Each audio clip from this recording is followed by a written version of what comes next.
నీళ్లు, ప్రతి నీటి బొట్టును వడిసిపట్టి బీళ్లుగా ఉన్న తెలంగాణ పొలాలకు మళ్ళిచ్చింది కేసీఆర్.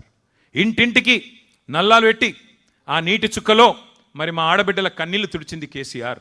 అట్లాగే నిధుల విషయంలో మన ప్రాంతంలో ఉత్పత్తి అయ్యే సంపద ఇక్కడే ఖర్చు అవుతుంది అని చెప్పి ఆనాడు నినదించి ఉద్యమం చేసి అల్టిమేట్గా రాష్ట్రం సిద్ధించిన తర్వాత తలసరి ఆదాయంలో కర్ణాటకను, గుజరాత్ను, మహారాష్ట్రను అన్నిటినీ తలదాన్ని అగ్రభాగాన భారతదేశంలో నెంబర్ 1 స్టేట్ తలసరి ఆదాయంలో చేసింది కేసీఆర్.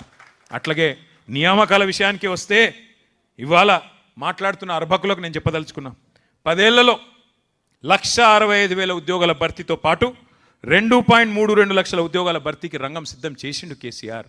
భారతదేశంలో ఎక్కడ ఇంత పెద్ద ఎత్తున మరి ఆనాడు నియామకాలు జరగలేదు. అట్లాగే ఒక వర్గం కాదు, సబ్బండ వర్గాలు, బీసీ, ఎస్సీ, ఎస్టీ, మైనారిటీ, అగ్రవర్ణాల్లో ఉండే పేదలు అందరి జీవితాల్లో వెలుగులు నింపే ప్రయత్నం చేసింది కేసీఆర్. ఆసరా పెన్షన్ల నుంచి అమ్మఒడి దాకా సంక్షేమంలో ఒక మానవీయ కోణాన్ని, మానవతకు మారు పేరుగా కేసీఆర్ గారిని పరిచయం చేసింది ఆ 10 ఏళ్ల పాలన. 1 కాదు 2 కాదు చెప్తే కళ్యాణ లక్ష్మి, కేసీఆర్ కిట్లు, వినూత్న పథకాలు, మాతా శిశు మరణాలను తగ్గించిన పథకాలు, మానవీయమైన ఆలోచనలు, వృద్ధులకు కంటి చూపు ఉండదని ఆలోచన చేసి కంటి వెలుగు లాంటి పథకం పెట్టిన మహానుభావుడు భారతదేశంలో ఉన్నారా? ఆలోచించమని చెప్పి నేను కోరుతా ఉన్నా. 1 కాదు 2 కాదు విప్లవాత్మకమైన కార్యక్రమాలు. రైతు బంధు అనేది ఒక విప్లవం.